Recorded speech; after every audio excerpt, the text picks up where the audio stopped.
వచ్చేసి నిర్గమాకాండ 23వ అధ్యాయం 14 నుండి 17వ వచనం వరకు ధ్యానించుకున్నాం.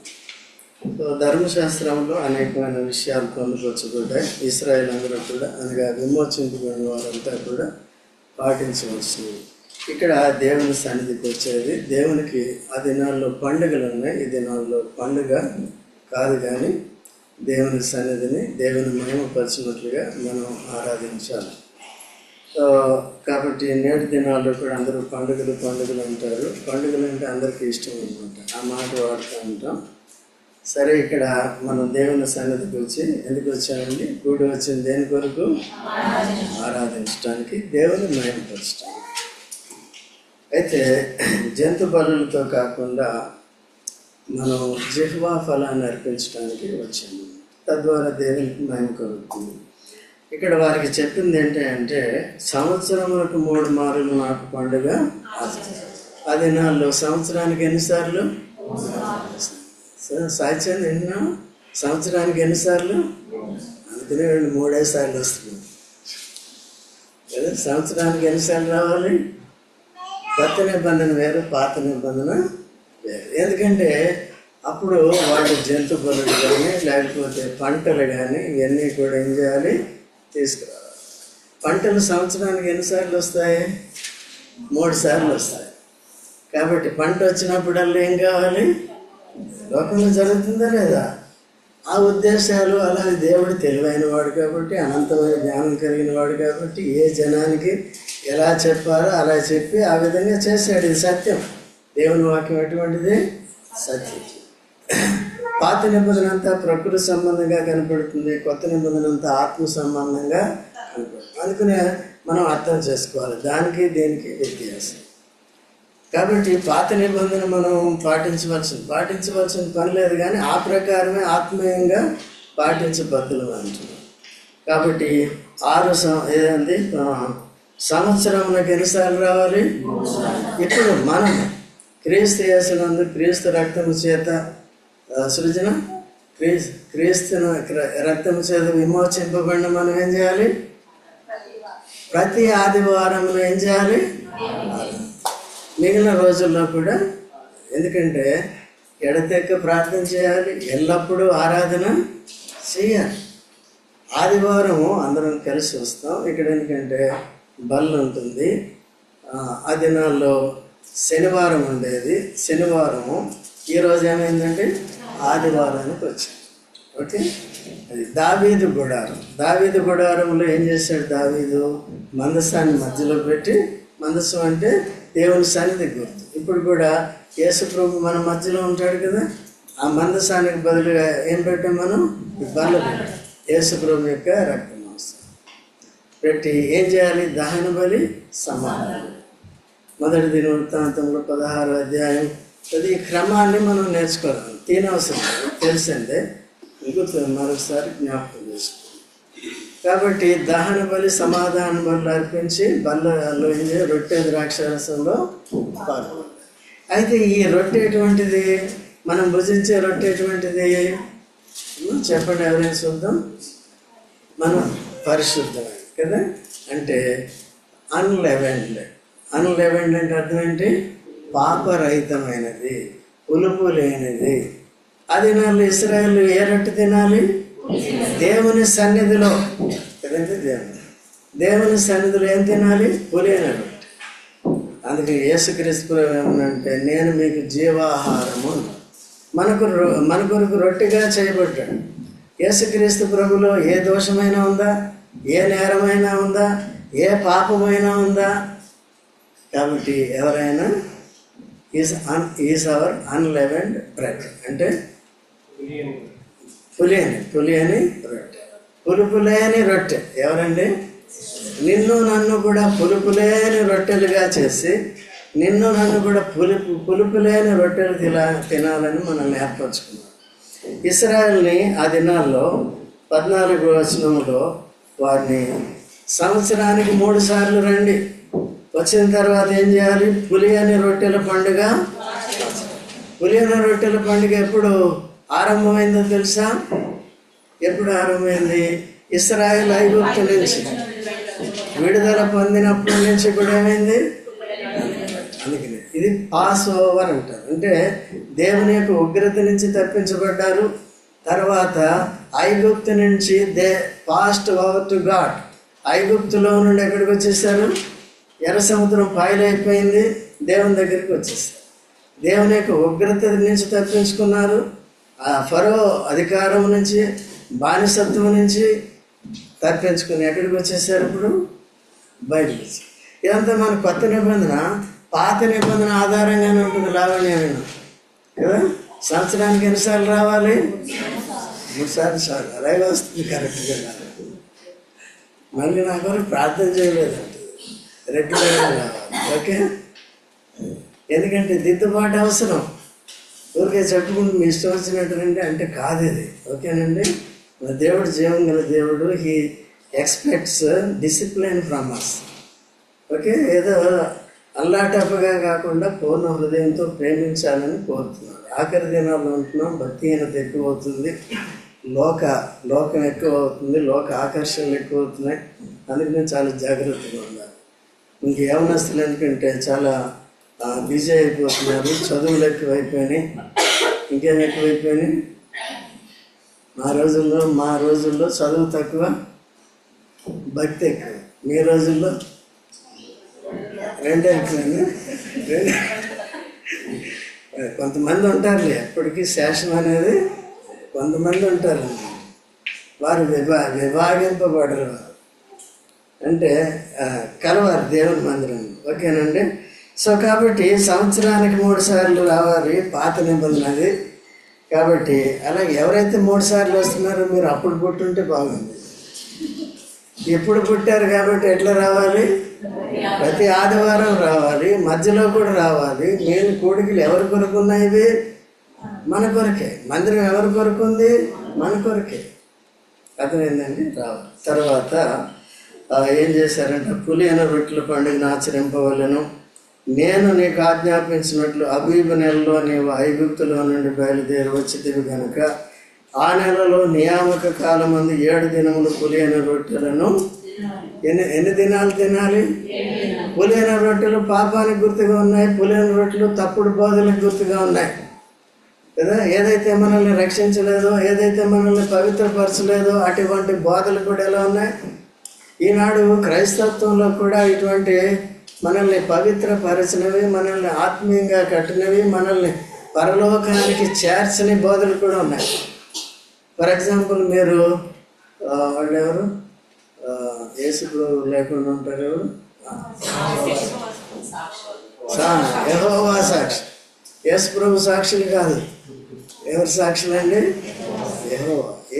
యెహోవా పేరు మార్చుకున్నాడు. ఇప్పుడు యెహోవా యేసు ప్రభు అని పేరు పెట్టుకున్నాడు. యెహోవా అని పేరు కొత్త నిబంధనలు ఎక్కడైనా ఉందా? మోషే కూడా చెప్తాడు. మోషే గురించి పౌలు ప్రస్తావించినప్పుడు అక్కడ మోషే విషయంలో కూడా ఆయన యెహోవా అని పేరు పెట్టలేదు. అంతకుముందు చెప్పాను, మరోసారి చూడండి. హెబ్రీ 11వ అధ్యాయం, హెబ్రీ 11 24 నుండి 26 కలిసి ఉంటే చదవండి. మోషే పెద్దవాడైనప్పుడు అంటే బుద్ధి వచ్చినప్పుడు, విశ్వాసమును బట్టి. మోషే ఎప్పుడు పెద్దవాడయ్యాడు చెప్పండి చూద్దాం? 40 ఏళ్ళకి పెద్దవాడయ్యాడు. మీరు ఎప్పుడు పెద్దవాళ్ళు అయ్యారు? మారు మనసు పొందిన వెంటనే పెద్దవాడు అంటే వేరే పెద్దవాడు కాదు. అది కాబట్టి 40 సంవత్సరాలకి మోషే పెద్దవాడైనప్పుడు ఏమైంది? ఎంచుకొని అల్పకాలము పాపభోగము అనుభవించడం కంటే దేవుని ప్రజలతో శ్రమ అనుభవించడం మేలు యోచించి ఫరో కుమార్తె యొక్క కుమారుడని అర్పించుకున్నట్టు ఒప్పుకోలేదు. అది నిజమైన మారు మనసు, అది స్థిరమైన మారు మనసు. వేరయ్యాడంటే వేరయ్యాడు, అంతే. ఇంకా అర్థమైందండి? మనం కొన్నిసార్లు ఏమంటుంటాం, కొన్నిసార్లు వేడి నీళ్ళు, కొన్నిసార్లు చలి నీళ్ళు, కొన్నిసార్లు పొంగిపోతాం, కొన్నిసార్లు గడ్డగట్టేస్తాం చల్లగా. అలా ఏమో కూడా సంఘం మిమ్మల్ని ఏం చేస్తుందంటే పురుగొలుపుతుంది, మేలుకొలుపుతుంది. ఈ లోకంలో దేవుణ్ణి మేలుకొలుపుతారు, మనం భక్తుల్ని మేలుకొల్పవలసి వస్తుంది. భక్తుడే, అర్థమైందండి. తర్వాత చదువమ్మా. ఫరో కుమార్తె యొక్క కుమారుడు అనిపించుకుని ఒప్పుకోలేదు. అతడు ప్రతిఫలంగా కలగబో బహుమానం నందు దృష్టి ఉంచాడు. విశ్వాసం బట్టి అతడు అదృశ్యమైన వారిని చూసినట్లు స్థిరబుద్ధి గలవాడే రాజాగ్రహమునకు భయపడక ఐగుప్తును విడిచిపోయాడు. క్రీస్తు మోషే పెద్దవాడైనప్పుడు విశ్వాసమును బట్టి ఇక్కడ క్రీస్తు ఎక్కడ వచ్చాడండి? అప్పుడు రెండు పేర్లు ఇంచుమించు ఒకటే, అర్థమవుతుందా? ఇక్కడ కొత్త నిబంధనలు ఏం చేశాడు? పేరు మార్చుకున్నాడు. ఎందుకంటే ఈ త్రిత్వం ఒకే దేవుడు దైవత్రిత్వం ఎందుకంటే విమోచన కొరకు అన్నమాట. ఇప్పుడు పాత నిబంధనలో ఒక జనం ఇశ్రాయేలు రావాలంటే త్రిత్వం, అయితే మానవ త్రిత్వం. ఏంటి త్రిత్వం? అబ్రహాము, ఇస్సాకు, ఈజిప్టు ఎవరు వచ్చారు వాళ్ళ నుంచి? సో ఇది కొత్త నిబంధనలో త్రిత్వం ఏంటంటే తండ్రి, కుమార, ఈ ముగ్గురెవరు? దేవుడే. ముగ్గురెవరు? ఆ ముగ్గురెవరు? మానవులే. దేనికి గుర్తుగా ఉన్నారు? ఈ త్రిత్వానికి గుర్తుగా ఉన్నారు. ఎందుకు అట్లా వచ్చింది? అబ్రహాము, ఇస్సాకు, యాకోబుల ద్వారా ఒక జనాంగం వచ్చింది కదా. అయితే ఆ జనాంగం ఐగుప్తులో ఉన్నప్పుడు వారిని ఏం చేశాడు? దేవుడు విడిపించి వారిని కదా పట్టుకున్నాం మా పిల్లలు. విడిపించి ఏం చేశాడు? విడిపించి నా మాట ఏంటంటే బయటికి తన దగ్గరికి తెచ్చుకుని నియమాలన్నీ ఇచ్చాడా లేదా?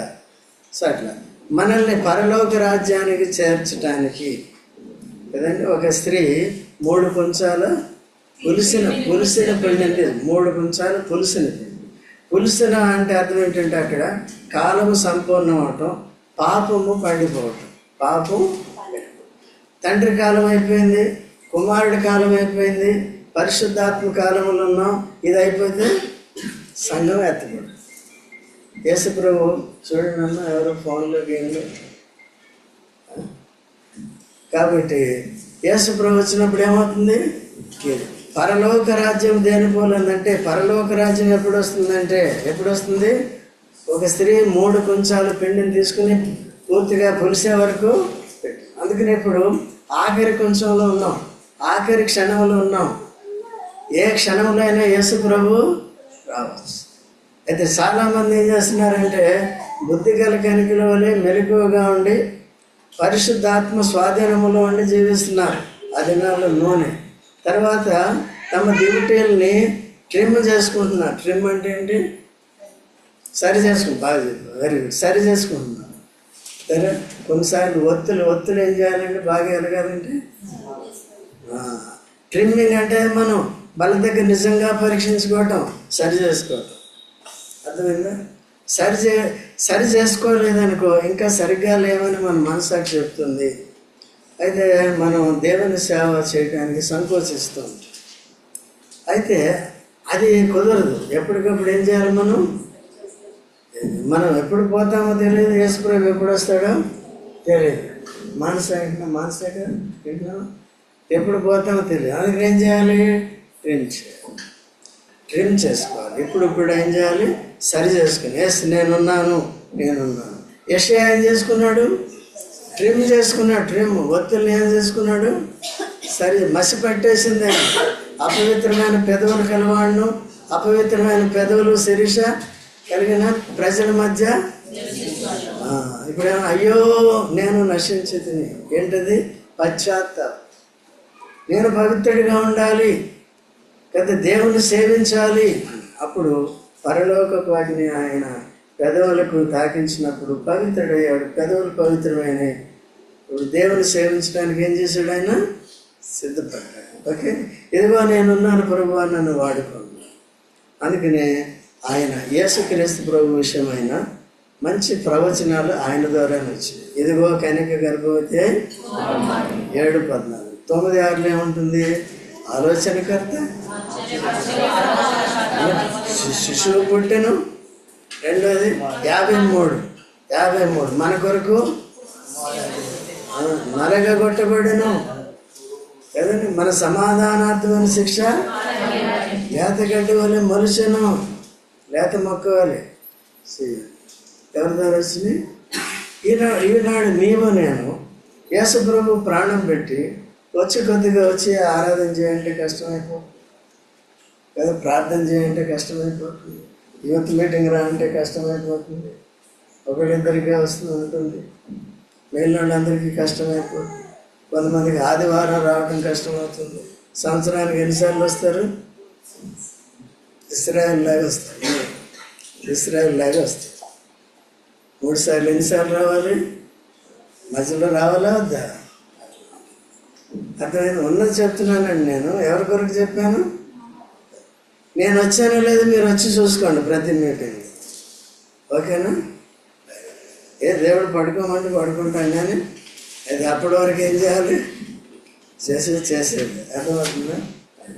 తర్వాత పడుకోవడం అంటే ఇక్కడ కాదండి, అక్కడ. రైట్. కాబట్టి సరే, మళ్ళీ అనుకోద్దాం. మనం చెప్తే ఈ టైం సరిపోదు అని చెప్తే. కాబట్టి 7 దినములు ఏం చేయాలంటే వీళ్ళు పులియని రొట్టెలు అంటే నిన్ను నీవు పవిత్రంగా కాపాడుకోవాలి. తర్వాత మంచి వాక్యం అనే ఆహారం భుజించాలి. ఎన్ని రోజులు? పులియని రొట్టెలు అంటే అర్థం ఏంటి? ఒకటి పాపానికి గుర్తుగా ఉంది, రెండవది సుబోధకు గుర్తుగా ఉంది. పులియని రొట్టెలు మంచి బోధ, ఆరోగ్యకరమైన బోధ. పౌలు తిమోతికి చెప్తాడు ఏమని? నిన్ను గూర్చి, నీ బోధను గూర్చి జాగ్రత్త పడు. ఎక్కడైనా తప్పుడు మాటలు చెప్తావేమో, హర్ట్ చేయటం కాదు. కొన్నిసార్లు తప్పు చేసామనికి ఏం చేయాలి? లాభం ఏంటి ఇట్లా వస్తున్నావు అంటే హర్ట్ అయిపోయి మానేస్తావా? ఏం చేయాలి? సరి చేసుకోవాలి. నువ్వు హర్ట్ అవుతావని కాదు, అందుకనే మీరు దుఃఖపడుతున్నాను కాదు, మీరు మారుమోసి పొందుతారని నేను ఇప్పుడు సంతోషిస్తున్నాను. ఇది సేవకులు చెప్పే విధానం, అది చెప్పే కారణం అది. అందుకని ఏం చేయాలి? నీవు సేవకుని తృణీకరించావంటే దేవుని తృణీకరించినట్టే. ఒకవేళ యథార్థ భావంతో సేవకుడు సేవ చేస్తున్నప్పుడు ఇది వర్తిస్తుంది. వాడు దురుద్దేశాలతో కావాలని తిట్టాడు అనుకో, ఆయన అడిగింది ఏది ఇవ్వలేదని, అది తప్పు. ఎవరి పాపం అది? మన దగ్గర అదేం లేదు. ఓకే, సరే. ఎంతవరకు వచ్చింది? ఏం చేయాలి? 7 దినాలు ఏం చేయాలి వాళ్ళు? సరే, మంచి బోధ వినాలి. వింటున్నారా మరి? చెప్పండి.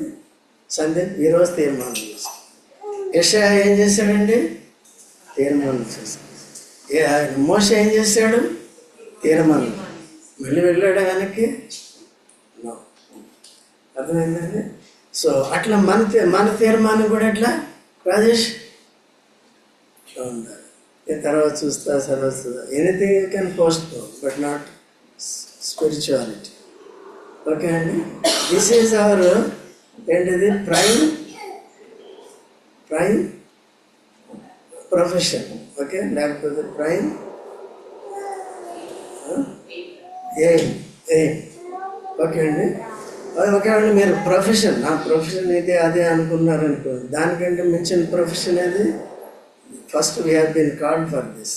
ఇదంతా ఇటర్నిటీ గుర్తుగా ఉంది. కాబట్టి జాగ్రత్తగా ఉండాలి. 7 దినాలు ఎలా ఉండాలంటే మనం మంచి రొట్టెలు తినాలి.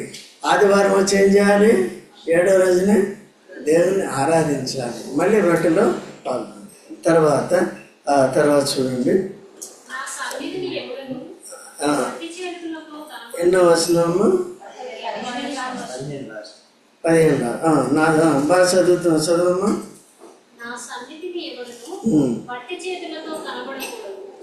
నా సన్నిధిని ఎవరు కూడా ఏం చేయకూడదు. మీరు వట్టి చేతులు ఎందుకు వచ్చారు మరి? మీ చేతిలో మొబైల్ తప్ప ఏమో కనపడలేదు. మొబైల్ షాప్లే అమ్మ, తర్వాత ఆడుకోమ్మా లాగన్నా కదా. ఏ చేతులతో రాకూడదు? వట్టి చేతులు. అంటే ఈ దినాల్లో ఆరాధనతో రావాలి, వట్టి పెదవులతో రావద్దు. ఎందుకు రావాలి? మనం ఆరాధించడానికి రావాలి. ఎట్లా ఆరాధించాలి? ఆ దినాల్లో ఎట్లా రావాలి? మంచిగా పంట చేతిలో పెట్టుకుని. ఈ దినాల్లో ఎట్లా రావాలి?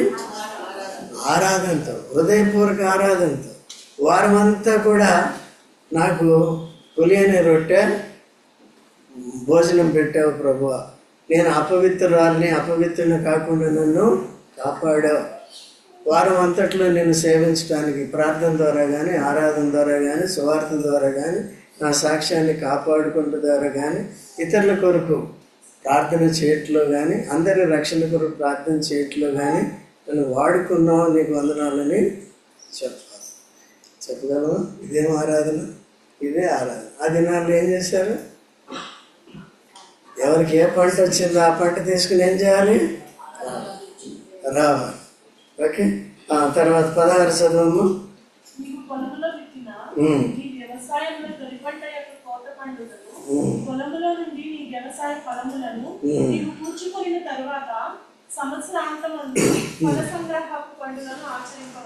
ఆచరింపవలెను. తర్వాత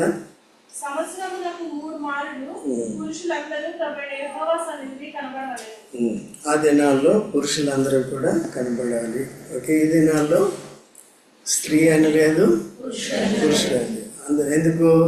యేసు రక్తము చేత విమోచింపబడిన వారంతా కూడా ఎవరు? దేవునికి యాజకులు. యాజక ధర్మంలో మొదటిదేది ఆరాధన, రెండవది ఏది? ప్రార్థన, మూడవది ఏది? సువార్త. ఓకే, ఆరాధన.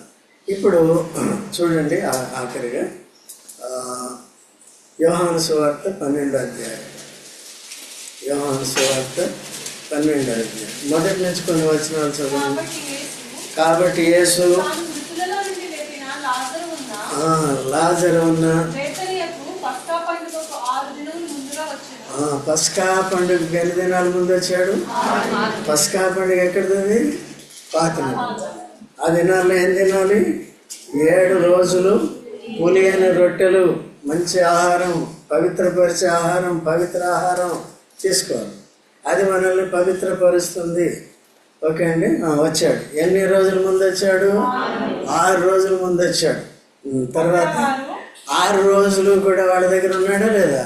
ఆయన ఉన్నప్పుడు వాళ్ళు పవిత్రంగా ఉంటారా, అపవిత్రంగా ఉంటారా? సతీష్, ఎవరున్నారు అక్కడ? 6 రోజులు కూడా ఎవరు ఉన్నారు నీతో? మీ ఇంట్లో ఉండకపోవచ్చు, దేవుని మందిరంలో మాత్రం ఉంటాడు. ఎప్పుడు ఇక్కడికి రావాలి. ఇక్కడికి రాకపోతే ఎవరు లేరు నీతో. ఓన్లీ ఎక్కడికైనా వెళ్ళేటప్పుడు ప్రభువా నాతో ఉంది. ఎందుకు ఉండాలి నీతో? కదా, ఏదైనా మనకు అవసరం పడినప్పుడు నాతో ఉండు కదండి. కదా, మనం ఆయనతో ఉండేది ఫస్ట్ నేర్చుకోవాలి. ఎవరితో ఉండేది? ఆయన మందిరాన్ని ప్రేమించాలి, సహవాసాన్ని ప్రేమించాలి, వాక్యాన్ని సరిగ్గా నేర్చుకోవాలి, దిద్దుబాటు ఉండాలి. ఈ ఆరాధన ఇవన్నీ ప్రార్థనలు చేయాలి. మీ కొరకు అందరూ చేస్తున్నారు కానీ మీరు నోరు విప్పి చేయట్లేదు, కనీసం చదవట్లేదు, అదే వాక్యం చదవట్లేదు, ఏం చేయట్లేదు. కాబట్టి మనం తినే ఆహారం ఏంటి చెప్పండి? పులిసింది. వేరే బాగా చెప్పారు, పులిసింది కదా. పులిసింది తినకు. పులిసింది ఎవరు తింటారు? అది సాతాను సంబంధులందరూ కూడా అదే తింటారు. ఓకే, మనం సాతాను సంబంధులు పులిసింది తింటే మాత్రం అంతే, ఎవరు ఏం చేయలేదు. ఓకే, వచ్చాడు. త్వరగా చదువమ్మా. వారు విందు చేసిరి. ఇప్పుడు మనం అంతా ఎందుకు వచ్చామండి? ఫీస్ట్ మనకు కాదండి, విందు ఎవరికి? ఆయనకి చేయాలి. ఆయనకి చేయడానికి వచ్చాం, అంటే ఆయన్ని సంతోషపరచడానికి వచ్చాం. ఫీస్ట్ ఎప్పుడు ఏం చేస్తుంది? మనల్ని ఆనందింపజేస్తుంది. ఈ ఆనందం ఎవరికి చేయాలి? మనం యేసు ప్రభువుకి చేయడానికి వచ్చాం, మనం మనకు కాదు. ఇక్కడికి వస్తే నాకేముంది అనే కాదు. ఎందుకు వచ్చాం మనం? We came here to give feast to our Lord, who gave himself for us and saved us. కదండి, ఆయన ఎందుకు వచ్చి రక్షించి మనల్ని నిత్యమైన ఆనందం ఇచ్చాడు మనకి. ఓకే, దాన్ని తర్వాత చదువు. మార్త ఏం చేసింది? మనమంతా ఏం చేసాం? వారం అంతా యేసు ప్రభుకి ఏం చేసాము? ఉపచారం. యేసు ప్రభు పేతురింటికి వెళ్ళాడు. పేతురత్త ఏం చేసింది? జ్వరంతో పడుకుంది. జ్వరంతో పడుకుంటే పేతురు చెప్పాడు, ఆయన వల్ల ఏం కాదు కదా, ఇంకా శక్తి రాలేదు. అప్పుడు యేసు ప్రభు చెప్తే పేతురు అత్త చేతిని ముట్టగానే జ్వరం ఏమైంది, పోయి వెంటనే లేచి ఏమేం చేసింది, మళ్ళీ పడుకుందా. మనమైతే నిన్నటి వరకు జ్వరం ఉండే అంటారు, ఇంక ఈ వారం అంతా నేను పడుకుంటా. అందుకనే సో మనం అన్ని విషయాల్లో కూడా సోమరులు అయిపోతాం, జాగ్రత్తగా ఉండాలి. కాబట్టి ఆమె అంటే మార్త ఏం చేసింది, విచారం చేసింది. కొంతమంది చేస్తున్నారు, నేను వచ్చారు, యవనస్తులు వచ్చారు, అంతా సిద్ధపరిచారు, వాక్యం విన్నారు మంచిగా, ఏదో ప్రార్థన చేశారు. వారు ఇప్పటికీ చెప్తారు నేను ఏం నేర్చుకున్నారని చెప్తారు. మీరేం చెప్తారు? రానివాళ్ళు ఏదో వార దినాల్లో బైబిల్ స్టడీకి వచ్చిన వాళ్ళు, ప్రార్థనకు వచ్చిన వాళ్ళు, సోమవారం మంగళవారం వచ్చిన వాళ్ళు ఇప్పుడు చెప్తారు. మీరు వినండి, మీరు వింటమే చాలు. వచ్చిన వాళ్ళు మీరేంటే శూన్యం, ఏం లేదండి, ఏం లేదు. బిర్యానీ తినొచ్చు, మంచి మంచి బిర్యానీ సోమవారం, లేకపోతే ప్రతిరోజు మటన్ చికెన్ రోజు మనం తినవచ్చు. అయితే ఏం తినలేదు, పవిత్రమైన ఆహారం తినలేదు, పవిత్ర బోధ మనం వినలేదు, పవిత్రపరిచే బోధ. బైబిల్ ఇంగ్లీష్లో బైబిల్ ఏమంటారు ఇక్కడ, హోలీ బైబిల్. దీంట్లో ఉన్నదంతా ఏంటి, పరిశుద్ధపరిచే వాక్యం. ఎవరిని? సో విన్నారు కదండి, బిర్యానీ తిన్నారు కదా, ప్రతిరోజు విన్నామమ్మా. చదవటం పక్కన పెట్టు, విన్నారా లేదా, అది వినాలి కదా. వినకపోతే ఏంటి, తర్వాత లాజరు ఆయనతో కూడా కూర్చుండెను. మనం అంతా ఎందుకు వచ్చాం ఇప్పుడు? భోజనానికి వచ్చాం. ఎవరిని తినటానికి వచ్చాం? యేసు ప్రభువుని తినటానికి వచ్చాం. ఏదో మనమే కదా, నా బుర్ర తినగాయ అంటారు. మనం ఎవరిని తినడానికి వచ్చాం? ఎలా తినాలి యేసు ప్రభుని? పవిత్రమైన మనస్సాక్షి, పవిత్రపరుచుకున్న మనస్సాక్షిని తినాలి. ఇప్పటి వరకు చేసిన అవిధేయత అంతా ఒప్పుకుని విడిచిపెట్టాలి. ఆ యెషయా మార్పు చెంది వెంటనే ఏం చేశాడు? అప్పుడు నిజమైన ప్రవక్త అయ్యాడు కదండి. 5 అధ్యాయాలు 6వ అధ్యాయంలో మారుమనసు పొందాడు. 5 అధ్యాయాలు కూడా రాసేసాడు అట్లాగే. అదేంటది? మానవ ధ్యానం. ఎప్పుడు వచ్చింది అనుభవం ఆయనకి? 6వ అధ్యాయంలో వచ్చింది. అర్థమవుతుందండి. తర్వాత చదువమ్మా. సహవాసం లాజరు తిరిగి లేపబడిన అనుభవంతో వచ్చాడు. మనందరికీ ఏముంది? తిరిగి జన్మించిన అనుభవం ఉందా? ఆత్మలో జన్మించిన అనుభవం ఉందా? రావాలి. ఎవరితో? క్రీస్తుతో సహవాసం చేయటానికి, పరిశుద్ధుల సహవాసం కొరకు, తండ్రి అయిన దేవుని సహవాసం కొరకు ఇక్కడికి వచ్చాం కదా. తర్వాత మరియా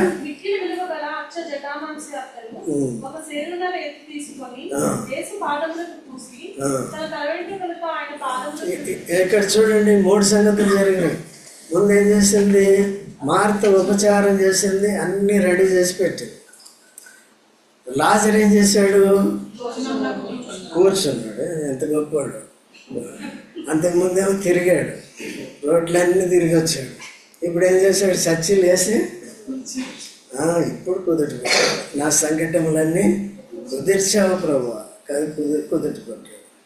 భోజనాలు మనం అందరం కూడా తిరిగి జన్మించిన అనుభవంతో లాజరు వలె యేసు ప్రభు యొక్క రక్త మాంసాల్లో పాలు పంపులు యోగ్యమైన రీతిలో పాలు పొందాలి. అందుకని కూర్చున్నాం.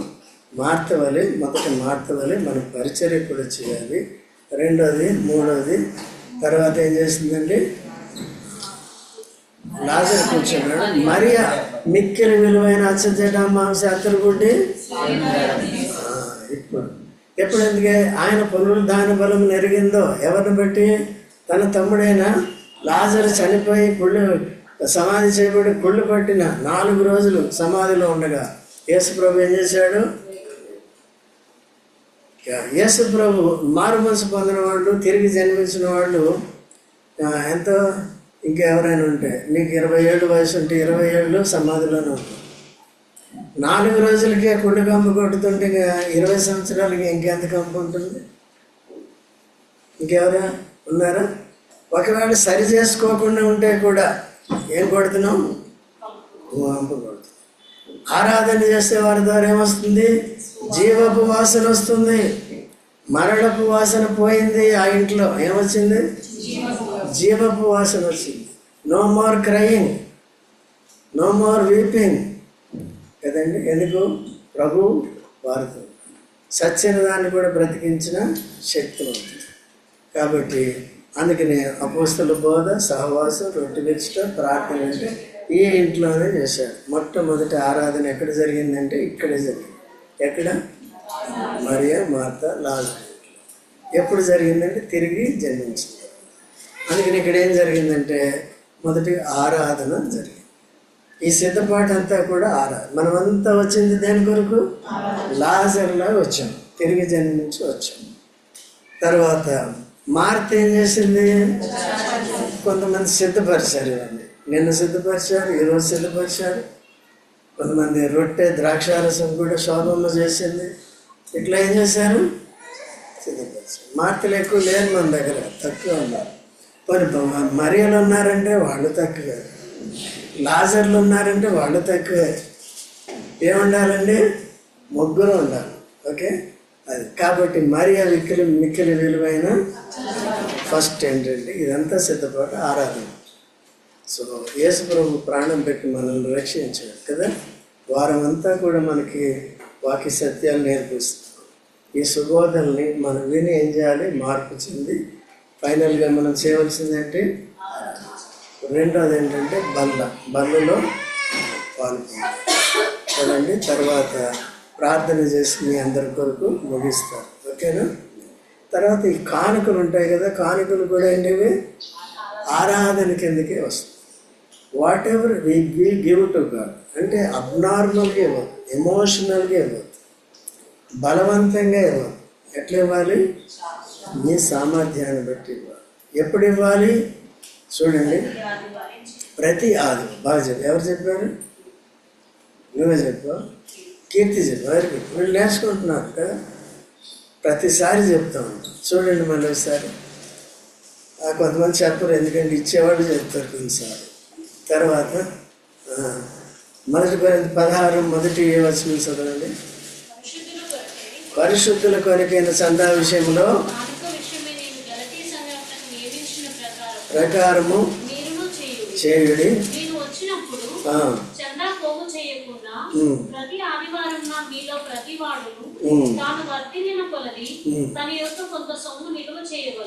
ప్రతి ఆదివారం ఏం చేయాలండి?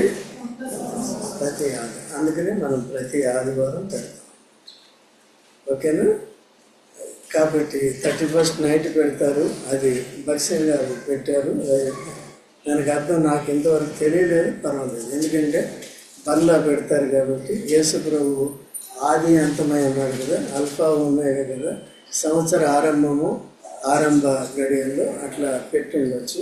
అయితే బైబిల్లో దానికి అంత రిఫరెన్స్ నాకేం కనపడలేదు. ఓకే, ఇట్స్ ఓకే, అర్థమవుతుందండి. కానీ ఇప్పుడు మనం చేయవలసింది ఎప్పుడు? ప్రతి ఆదివారం. మీరు 31st నైట్ అయితే ఇవ్వమంటే ఇవ్వకండి. 25th ఇస్తున్నారా? ఇవ్వకండి. ఎందుకు ఇవ్వద్దు? అది వాక్య ప్రకారమే మనం చేయవద్దు. దాన్ని ఆరాధన. What ever we do according to the word of God. సత్యముతో అంటే అది. సత్యం అంటే ఏంటి? యేసు. సత్యం అంటే ఏంటి? వాక్యం. సత్యం అంటే ఏంటి? నువ్వు చేసే ఆరాధన. when it commensurates with, corresponds with your reality కదా. సత్యాన్ని అనుసరించి నువ్వు చేసినప్పుడు ఏమవుతుంది? అది సత్య ఆరాధన. సమయం లేదు, సో ఆరాధన